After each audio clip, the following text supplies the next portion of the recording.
Kuatkan tekad, kuatkan hati, negeri ini memanggilmu kawan.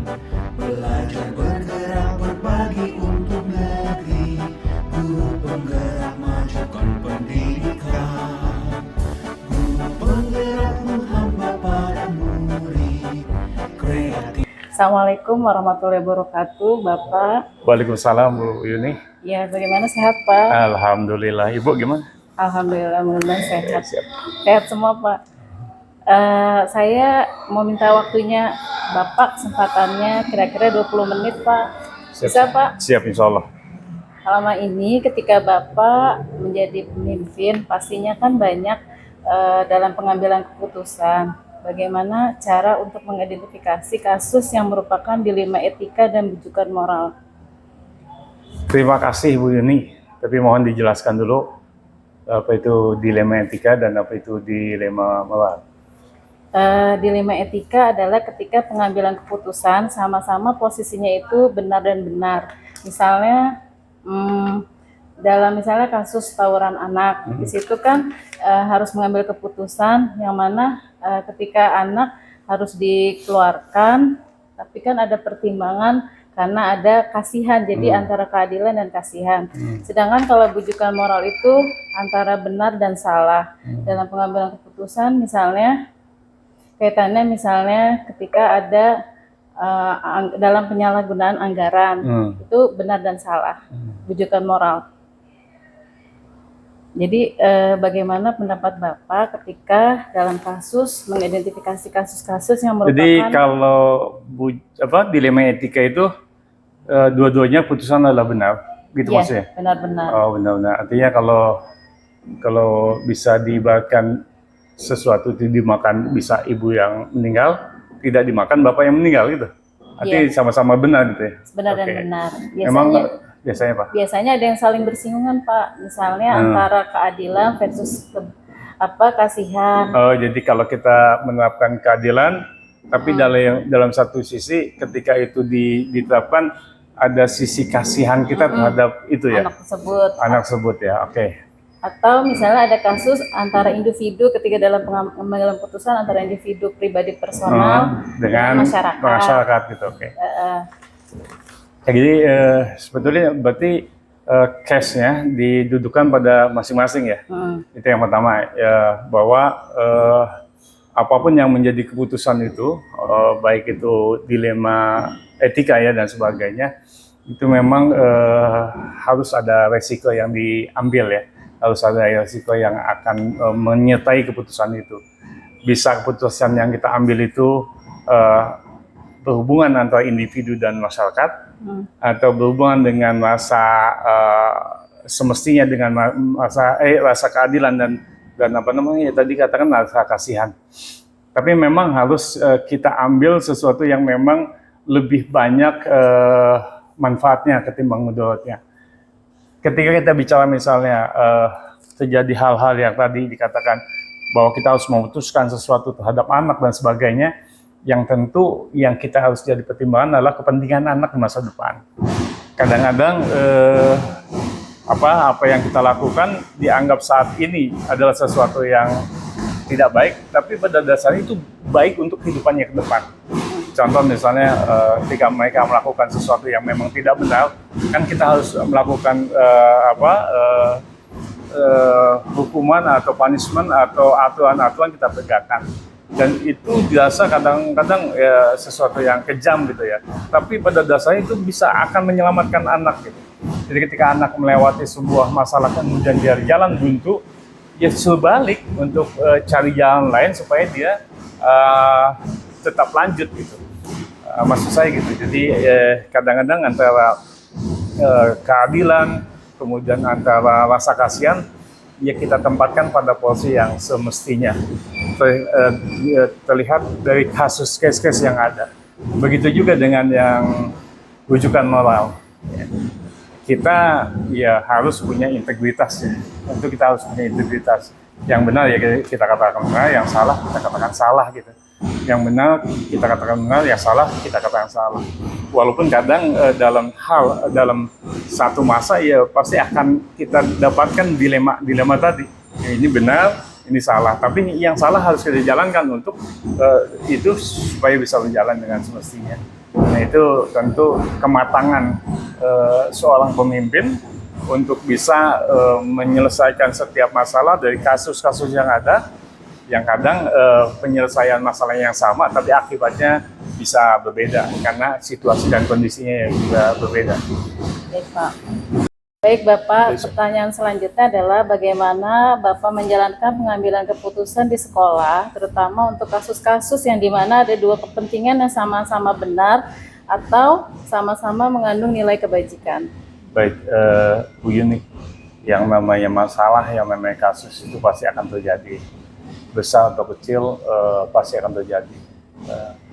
Ketika kasus itu muncul, yang kita harapkan sih sebetulnya tidak ada kasus.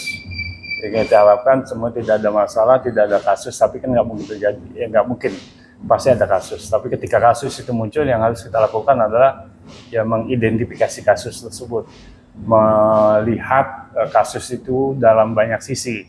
Kemudian tidak hanya sendiri yang melihatnya, kita bentuk tim. Dibentuk tim untuk menangani, menginvestigasi kasus yang dimaksud. Jangan sampai nanti ketika kita tidak punya data yang valid, data yang lengkap, itu akan merugikan saat kita mengambil keputusan. Jadi keputusan yang kita ambil bukan berdasarkan keputusan atas emosi sesaat, tetapi keputusan yang kita ambil adalah berdasarkan fakta-fakta yang kita temukan di lapangan, yang sama-sama kita temukan di lapangan, dan itu dilakukan secara kolektif, dilakukan secara tim. Jadi timlah yang nanti bisa melihat, mengidentifikasikan, kemudian merumuskan penyelesaian masalah atau kasus yang terjadi. Baik Pak, langkah-langkah atau prosedur seperti apa yang biasa Bapak lakukan selama ini dalam mengambil keputusan? Berkaitan dengan pertanyaan yang kedua tadi, sebetulnya sudah saya jawab bahwa dalam proses pengambilan keputusan kita mesti punya tim yang solid, kita mesti punya data yang valid, data dan tim yang solid. Timnya itu ya memang harus punya integritas ya, harus punya kafaah, harus punya kompetensi di masing-masing sisi. Ada yang ya mungkin ada yang dalam sisi satu dan yang lain, jadi semuanya lengkap dan saling melengkapi. Sehingga ketika keputusan diambil, keputusan yang diambil itu keputusan yang sudah matang, yang kita bisa jalankan gitu ya, berdasarkan keputusan tim tadi. Karena saya meyakini apapun keputusan yang paling baik adalah keputusan yang dilakukan secara bersama, bermusyawarah, timbang keputusan itu dilakukan oleh sendiri. Baik Bapak, hal-hal apa saja yang nantinya Bapak anggap efektif dalam mengambil keputusan pada kasus-kasus dilema etika? Ya, hal-hal yang saya anggap efektif untuk menyelesaikan kasus-kasus yang dilema etika adalah ya pertama ya melihat pengalaman yang ada, pengalaman sebelumnya. Ya kadang-kadang kasus itu munculnya sama gitu ya, muncul sama kasus yang kita ini gimana solusinya, apa akibatnya, kasus ini bagaimana solusinya dan apa akibatnya. Dan itu semua menjadi bahan refleksi ya terhadap setiap solusi yang kita tawarkan. Kita rencanakan, kita laksanakan, kemudian evaluasi dan hasilnya tindak lanjut. Jadi kalau ini bisa nggak diperlakukan yang ini bisa nggak diperlakukan yang ini, yang seperti itu. Jadi efektifnya ya berdasarkan hasil evaluasi, berdasarkan kerjasama tim dan sebagainya. Baik Bapak, yang berikutnya hal-hal apa saja yang selama ini merupakan tantangan dalam pengambilan keputusan pada kasus-kasus dilema etika? Hal yang menjadi tantangan adalah sebetulnya kedewasaan dalam bersikap dan bermusyawarah. Kadang apa yang kita anggap baik, anggap benar dan sebagainya belum tentu itu benar menurut yang lain. Jadi setiap orang, setiap tim itu, setiap individu itu kan punya sudut pandang yang berbeda terhadap satu masalah. Itu kan semuanya dilatar belakangi oleh pengalaman, pendidikan, lingkungan dan sebagainya. Dan ketika orang itu bersikeras dengan pendapatnya, ya bersikeras dengan pendapatnya, itulah yang menjadi apa istilah tadi, dilema itu bagi pengambilan keputusan itu. Tapi ketika semua sudah bersepakat ya mesti apapun pendapat kita ya mesti kita ikuti hasil kesepakatan itu supaya efektif. Baik Bapak, yang berikutnya, apakah Bapak memiliki sebuah jadwal tertentu dalam menyelesaikan sebuah penyelesaian kasus dilema etika, di mana Bapak langsung menyelesaikannya di tempat atau memiliki sebuah jadwal untuk menyelesaikannya? Bentuk atau prosedur apa yang nanti akan Bapak jalankan? SOP itu harus dilaksanakan ketika memang ada case, ada kasus, ya. Tapi tadi saya katakan bahwa setiap apapun keputusan itu harus diambil dengan kepala dingin, harus diambil dengan kepala dingin, nggak boleh emosional, nggak boleh sumbu pendek istilahnya, tidak ada rasa mencuat atau wah dan sebagainya. Tapi tetap kita laksanakan pertemuan-pertemuan itu, dan untuk pertemuan itu kan bukan hanya sekedar nantinya untuk menyelesaikan kasus, tapi pertemuan yang dilakukan adalah bagaimana kasus-kasus itu tidak muncul. Jadi sifatnya mitigasi ya, sifatnya pencegahan terhadap kasus yang muncul gitu kan. Ya itu yang dilakukan. Jadi lakukan keputusan itu dengan kepala dingin, lakukan keputusan itu dengan semestinya tidak boleh emosional. Tapi dalam penyelesaiannya biasanya langsung di tempat atau ada sebuah jadwal, Pak? Ya pertama tergantung kasusnya ya. Kalau memang perlu dan mendesak, itu mesti segera kita lakukan. Tetapi kalau memang kasus itu penting dan tidak mendesak atau yang lainnya, ya bisa kita lakukan di satu tempat dan sebagainya. Baik. Tapi lagi-lagi tidak boleh kita lakukan secara gegabah untuk mengambil sebuah keputusan. Berarti sesuai sikon ya Pak ya? Iya. Apakah ada seseorang atau faktor yang selama ini bisa mempermudah Bapak dan membantu Bapak dalam mengambil keputusan dalam kasus-kasus dilema etika? Ya ada. Adanya itu kan timnya solid. Timnya solid dan timnya itu memang punya kemampuan untuk itu. Ya. Punya kemampuan itu. Kalau di kita kan ada bimbingan konseling, kemudian ada wali kelas yang terlibat siswaan dan sebagainya, atau ada orang-orang yang memang punya pengalaman di bidang itu, di masalah itu yang kita mintain pendapatnya. Jadi ada tim yang solid, ya tim yang solid.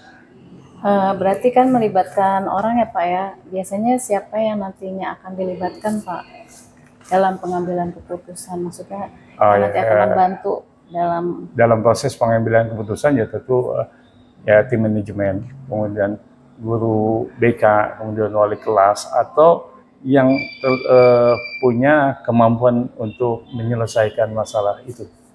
Jadi. Baik Bapak, yang terakhir seperti Bapak yang tadi sudah sampaikan, pembelajaran apa yang Bapak petik dari pengalaman Bapak selama mengambil keputusan dilema etika? Ya, pengalaman yang yang saya temukan ketika mengambil sebuah kasus menyelesaikan sebuah kasus gitu, ya kita kan jamaah manusia ya, kita kan kumpulan orang-orang yang tentu ada salahnya dan ada benarnya gitu kan, ada salahnya ada benarnya dalam menyelesaikan kasus tadi. Tapi sepanjang usaha yang kita lakukan mendekati yang seharusnya, ya mendekati yang seharusnya artinya kasus itu ya kita lakukan, pengelolaan kasus itu kita lakukan, terus penyelesaian masalah itu kita sama-sama tegakkan. Saya rasa itu pengalaman yang paling berharga gitu ya, paling berharga bagi saya untuk menyelesaikan setiap kasus-kasus yang dilema etika dan sebagainya. Walaupun kadang-kadang keputusan yang kita ambil kan tidak mungkin membahagiakan semua pihak, tapi keputusan itu kita harus ambil, dan ketika keputusan kita harus ambil, kita nggak bisa lagi menjilat ludah kita gitu. Jadi keputusan itu tetap harus ditegakkan bagaimanapun harusnya gitu, kecuali ada hal lain gitu ya. Ya Bapak, baik, terima kasih. Tadi saya bisa menyimpulkan bahwa ketika pengambilan keputusan memang melibatkan semua yang ada stakeholder di sekolah. Terus yang kedua pastinya nanti akan bersinggungan dengan tadi dilema etika. Bahwasanya nanti ujung-ujungnya itu nanti bermuara kepada keputusan yang berpihak kepada murid. Terima kasih Bapak waktunya. Mudah-mudahan apa yang tadi disampaikan jadi membuat inspirasi bagi saya sendiri dan pembelajaran bagi saya. Terima kasih. Assalamualaikum warahmatullahi wabarakatuh. Waalaikumsalam warahmatullahi wabarakatuh. Terima kasih juga Bu Yuni. Ya Pak, makasih Sukses ya Pak. ya. Guru penggerak majukan pendidikan, guru penggerak menghamba pada murid, kreatif rancang pembelajaran, hargai potensi tingkatkan prestasi, lahirkan profil pelajar Pancasila, belajar bergerak berbagi untuk negeri, kita menjalin kolaborasi. Assalamualaikum warahmatullahi wabarakatuh Bu Ari. Waalaikumsalam warahmatullahi wabarakatuh, Bu Yuni. Selamat pagi Bu Ari. Pagi. Sehat Bu Ari? Alhamdulillah sehat. Gimana Bu Yuni? Sehat? Alhamdulillah sehat. Mohon maaf ya Bu, ganggu waktunya nih, minta waktunya 30 menit ke depan. Saya mau minta pengalaman Bu Ari nih, sharing-sharing tentang pengalamannya selama menjadi pimpinan di SD Cipete Utara 09. Oke. Dalam dilema etika dan bujukan moral. Sebelumnya saya ini dulu dilema etika itu biasanya yang kaitan benar dengan versus benar. Yang mana misalnya kalau dalam kasus misalnya contohnya di SMK itu misalnya dalam pengambilan keputusan ketika anak terlibat tawuran. Di satu sisi melihat benar karena anak tersebut melanggar aturan, berarti kan harus dikeluarkan. Tapi di satu sisi lagi ada benar karena menganggap anak ini karena rasa kasihan, dimana perlu ada rasa empati untuk menolong, apalagi anak-anak dari keluarga tidak mampu. Nah, itu kalau dilema etika. Sedangkan kalau bujukan moral biasanya kasusnya dalam penyalahgunaan anggaran. Di situ satu sisi program tersebut untuk menjalankan pelatihan, tapi di satu sisi salah karena sudah menyalahgunakan anggaran, misalnya untuk makan-makan atau jalan-jalan. Seperti itu Bu. Nah kalau di sekolah sini SD 09 sendiri, Ibu melihatnya seperti apa ketika Ya, sebelumnya terima kasih banyak Bu Yuni atas waktu dan kesempatannya. Jadi memang banyak perbedaan ya antara SMK dengan SD gitu. Jadi untuk kasus-kasus yang kita kategorikan dilema etika dan bujukan moral itu memang agak sedikit berbeda gitu. Jadi kalau di SD memang ada beberapa kejadian yang bisa kita kategorikan sebagai dilema etika. Itu contohnya seperti tawuran juga, cuma di sini mungkin karena anak-anak ya, jadi ada perselisihan lah ibaratnya antar mereka ya. Contoh misalkan mereka main bersama terus kemudian terjadi sesuatu kejadian gitu. Contohnya kemarin memang ada kejadian. Jadi ada seorang anak mendorong temannya gitu sampai temannya itu terluka gitu. Nah, ini kan suatu untuk mengambil keputusan itu kan memang jadi dilema buat kami nih ya. Di satu sisi memang untuk anak yang melakukan pendorongan itu memang satu kesalahan. Kita harus ambil tindakan bahwa itu memang tidak benar. Tapi kan memang mereka masih anak-anak ini, jadi mungkin tidak ada maksud dan tujuan tertentu ketika dia mendorong temannya. Sedangkan kita harus memberikan hukuman lah ibaratnya ya. Nah itu kan dilema buat kita ya. Karena memang itu tadi kan untuk anak-anak yang masih di bawah umur ini kan memang cara berpikirnya kan berbeda ya sama anak-anak SMK gitu. Nah kalau untuk bujukan moral sama dengan di SMK juga banyak kejadian-kejadian yang terjadi di sekolah ini, terutama pada penggunaan dana. Misalkan ketika kita melakukan rapat, misalkan pelatihan buat guru-guru, di sana tidak ada alokasi dana untuk konsumsi misalkan, tapi memang karena kita juga nggak mungkin lah ketika guru-guru itu udah capek seharian pelatihan tidak ada makan minumnya gitu ya. Akhirnya memang bendahara harus melakukan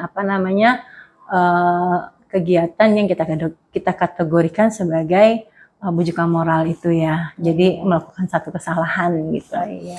Nah, ya seperti itulah yang terjadi di SD Bu Yuni. Bagaimana Ibu mengidentifikasi kasus-kasus tersebut merupakan ini dilema etika, ini bujukan moral. Oke.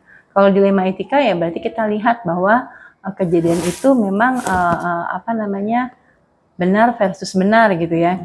Kita tidak bisa menyalahkan gitu. Tapi kalau untuk yang bujukan moral itu pastinya satu kejadian itu ada kesalahannya gitu. Yang melanggar aturan hukum itu udah pasti masuk ke dalam apa namanya dilema masuk ke dalam bujukan moral gitu. Bagaimana Ibu menjalankan pengambilan keputusan di sekolah, terutama untuk kasus yang dimana ada dua kepentingan yang sama-sama benar dan sama-sama mengandung nilai kebajikan. Jadi tadi dilema etika. Dilema etika ya. Kalau di SD itu memang tidak seperti di SMK ya. Di SD, kalau di SMK mungkin ada tim BK ya, bimbingan konseling yang bisa membantu kita untuk menyelesaikan masalah. Kalau di SD ini kita punya tim sebenarnya namanya TPPK. TPPK itu kepanjangan dari tim pencegahan dan penanggulangan kekerasan. Memang lebih kepada bullying sebenarnya ya kalau untuk TPPK. Tapi memang biasanya untuk menyelesaikan masalah dilema etika, saya melibatkan tim TPPK beserta para wakil untuk mengambil keputusan yang terbaik. Gitu. Ya, Ibu melibatkan teman-teman di sini yang terlibat ya. Langkah-langkah prosedur apa yang biasa nanti Ibu lakukan ketika ada kasus permasalahan? Langkah-langkahnya secara detail bisa Ibu jelaskan? Pertama mungkin kami memanggil dulu ya untuk anak-anak yang bermasalah ini. Kemudian kita coba untuk diskusi dengan wali kelasnya dulu. Kemudian memang kalau harus melibatkan orang tua, biasanya kami melibatkan orang tua. Karena kalau SD itu memang orang tua nggak bisa lepas ya. Jadi mereka itu pastinya akan kita panggil gitu. Kemudian baru kita berembuk dengan tim TPPK itu untuk menyelesaikan masalah tersebut gitu. Hal-hal apa saja yang selama ini Ibu anggap efektif dalam mengambil keputusan pada kasus dilema etika? Hal-hal apa saja yang efektif ya. Jadi kalau saya biasanya lebih melihat kepada manfaatnya dulu ya. Ketika kita mengambil keputusan apakah itu ada manfaatnya bagi anak-anak ini ya. Kedepannya kita sih berharap bahwa keputusan yang kita ambil itu pastinya akan berdampak lebih baik kedepannya buat mereka gitu. Untuk anak ya Bu ya berarti ya. Ya. Baik, hal-hal apa saja yang merupakan tantangan ketika dalam mengambil keputusan pada kasus dilema etika? Oke. Kalau di SD itu tantangannya itu tadi ya Bu Yuni ya. Ketika mereka melakukan kesalahan itu biasanya mereka itu nggak melihat nggak berpikir panjang gitu. Artinya mereka melakukan kesalahan itu tidak tahu dampaknya gitu kan, akibatnya apa sih ke depannya gitu. Berbeda dengan anak SMK. Kalau anak SMK ketika dia tawuran pasti dia tahu ya nanti dampaknya apa nih, bisa menyebabkan apa gitu. Kalau anak-anak SD itu nggak tahu, jadi mereka akhirnya ya itu tadi tantangannya bahwa kita ya harus melibatkan orang tua lebih dalam tuh kalau untuk anak SD.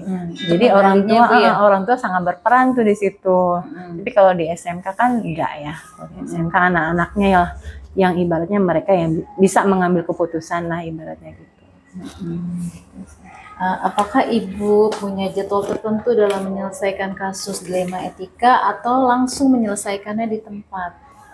Kalau dilema etika biasanya ada, kita punya aturan sih, nggak langsung kita selesaikan di tempat. Jadi kita punya aturan yang tadi saya bilang ada tim kan di situ yang memutuskan permasalahannya gitu. Kita melibatkan orang tua juga gitu. Jadi kita tidak menyelesaikannya di tempat. Oh iya, berarti setelah kejadian baru kita coba untuk penyelesaiannya ya Bu ya. Bentuk prosedur apa yang biasanya Ibu jalankan? Prosedur yang kita jalankan yaitu tadi ya, kita melakukan rapat dulu dengan wali kelasnya, dengan orang tua, kemudian kita baru lanjut ke berembuk dengan tim gitu, tim khusus. Ibu, adakah seseorang atau faktor yang selama ini mempermudah membantu Ibu dalam mengambil keputusan dalam kasus dilema etika? Biasanya tim TPPK itu tadi Bu Yuni. Jadi kita punya tim TPPK seperti apa ya, kalau di SMK itu seperti guru BK gitu ya. Ya itu yang membantu saya biasanya mengambil keputusan. Dari hal yang tadi disampaikan, pembelajaran apa yang bisa Ibu petik dari pengalaman Ibu selama mengambil keputusan dilema etika? Oke. Yang bisa saya ambil hikmahnya gitu ya. Ketika kita mengambil keputusan dari permasalahan dilema etika, bahwa tidak semuanya itu kejadian itu harus kita putuskan bahwa anak itu bersalah gitu ya. Jadi kita harus melihat dampaknya dulu. Ketika kita memutuskan satu masalah, maka kita harus melihat ke depannya ini berdampak baik atau enggak gitu. Baik atau buruk terhadap anak gitu. Kalau di dilema etika kan kita kan berharap bahwa anak itu kan mendapatkan manfaat gitu ya dari keputusan yang kita berikan gitu.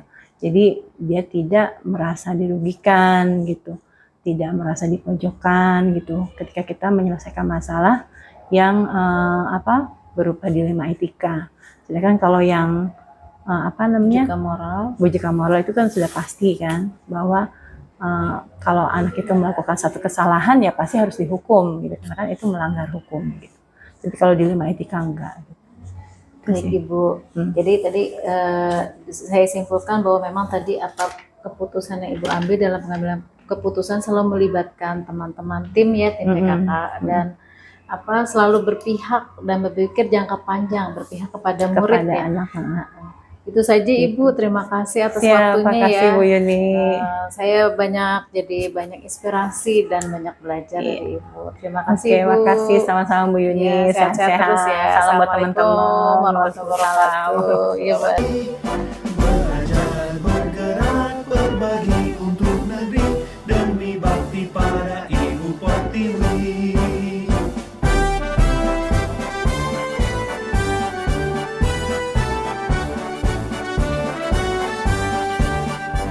Bulatkan tekad, kuatkan hati, negeri ini memanggilmu kawan. Belajar bergerak berbagi untuk negeri, guru penggerak majukan pendidikan. Guru penggerak menghamba pada murid, kreatif rancang pembelajaran. Hargai potensi, tingkatkan prestasi, lahirkan profil pelajar Pancasila.